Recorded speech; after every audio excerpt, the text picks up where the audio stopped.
Good evening student. आज physics का सवाल एक आपको यहाँ पे दिया गया है।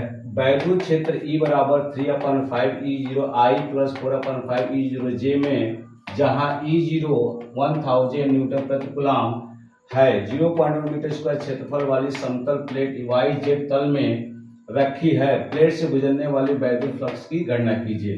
यानी आप कह सकते हैं कि एक आपका समतल पृष्ठ है, जो समतल पृष्ठ y और z, यानी ये y हो गया और ये z हो गया, तो y और z में ऐसे रखा गया है। तो इस क्षेत्रफल से गुजरने वाली वैद्युत फ्लक्स की गणना करनी है। तो इस क्षेत्रफल से आप जानते हैं, अगर ये समतल क्षेत्रफल है, इसका क्षेत्रफल सदिश होगा जो x अक्ष के अनुदिश होगा, और x अक्ष के अनुदिश जो होता है, एकांक अगर सदिश लेते हैं तो i होता है। तो यहाँ पे क्षेत्रफल का परिमाण दे दिया और i का मल्टीप्लाई कर देते हैं, तो ये हो जाएगा हमारा।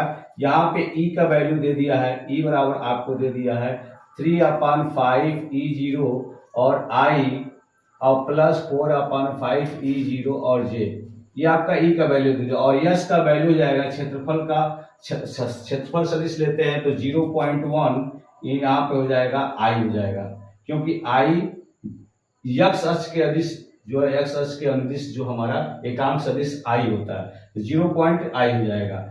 और हम जानते हैं कि वैद्युत फ्लक्स निकालने के लिए वैद्युत फ्लक्स फाई E बराबर होता है E डॉट वेक्टर यस। तो यहाँ वेक्टर E का वैल्यू यहाँ पे दे दिया है 3/5 इंटू, और E0 का वैल्यू दे दिया हुआ 1000 है, और यहाँ I और प्लस 4/5 इंटू 1000, और ये हो जाएगा आपका j। अब इसमें डॉट का मल्टीप्लाई करेंगे, इसमें डॉट का मल्टीप्लाई 0.1 i, ये डॉट का मल्टीप्लाई करेंगे क्योंकि s का वैल्यू इतना होगा। तो हम डॉट को मल्टीप्लाई करेंगे तो 3/5 इंटू 1000 इंटू मल्टीप्लाई करेंगे 0.1 इंटू i डॉट i हो जाएगा,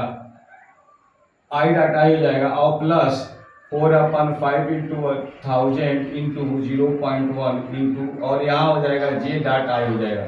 j डॉट का वैल्यू 0 हो जाएगा, तो ये 0 हो जाएगा पूरा का पूरा, और ये 5 से कट जाएगा तो 200 हो जाएगा, 200 का 600 हो जाएगा, और इंटू 0.1, और i डॉट i आपका 1 होता है, प्लस ये 4/5 इंटू 1000 इंटू 0.1 है, ये वैल्यू आपका 0 हो जाएगा। तो जब ये पूरा का पूरा 0 हो जाएगा, इसको लिखेंगे, इसे मल्टीप्लाई कर देंगे तो 60.0 हो जाएगा।